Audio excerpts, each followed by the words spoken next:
Singapore's practice of recruiting former military officers into politics has come under renewed scrutiny, following the resignation of Chief of Army Major General David Neo on 25 February 2025. His departure, while officially described as routine, has sparked speculation over a possible entry into politics, especially with General Election 2025 approaching. The ruling People's Action Party has long drawn political talent from the Singapore Armed Forces, with notable figures such as Senior Minister Lee Hsien Loong and Education Minister Chan Chun Sing transitioning from military leadership into government. Political analysts interviewed by CNA argue that SAF-trained leaders possess valuable qualities, such as discipline, strategic thinking, and the ability to perform under pressure. However, Singaporeans question whether these attributes translate well into politics, where understanding the daily struggles of ordinary Singaporeans is crucial. Over the years, many former military officers have taken up political office under the PAP banner. Former Major General Ng Chee Meng, for instance, entered politics after resigning as Chief of Defence Force in 2015. Although he initially won as part of the Pasir Ris Punggol team, he later lost in Sengkang GRC during the 2020 election. Recent sightings of Ng at community events have fueled speculation that he may contest in Jalan Kayu SMC in the upcoming elections. Other ex-military figures who transitioned to politics include former Brigadier Generals Gan Siao Wong and Desmond Tan, who were elected as PAP candidates in 2020 and have since taken on political office roles. Former Foreign Minister George Yeo, also a retired Brigadier General, defended the practice in a recent interview with CNA. He stressed that defence has remained inseparable from Singapore's statehood and independence since the 1990s, making the SAF and National Service core institutions of the country.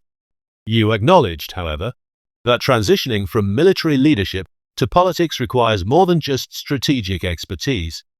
It is necessary to be familiar with social and political structures, but that is not enough, he said. In politics, one needs to empathize with all segments of society. That learning requires not only an active mind but a willing heart. Dr. Terence Lee, a senior fellow at the S. Rajaratnam School of International Studies, pointed out that military officers transitioning into civilian politics is not unique to Singapore, citing examples from the United States. He noted that discipline and ethical behavior instilled by military service are attributes that can be readily transferable to the civilian world.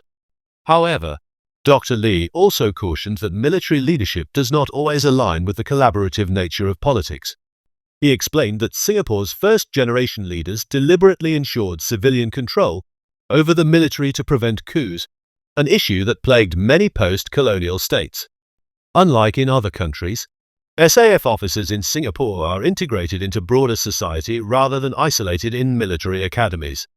Associate Professor Bilveer Singh added that the practice of recruiting former SAF officers into politics has been encouraged since the 1980s, with military scholarships playing a role in shaping state leadership.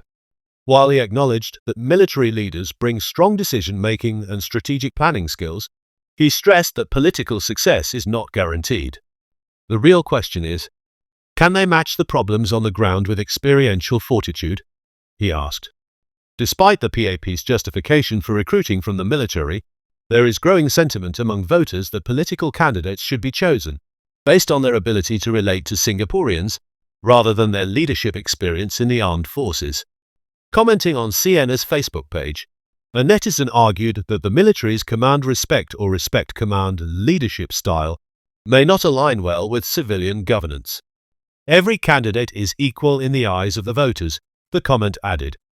Prominent human rights lawyer M. Ravi, who walked the ground with Alternative Party United recently, contrasted opposition candidates' struggles with those of PAP candidates.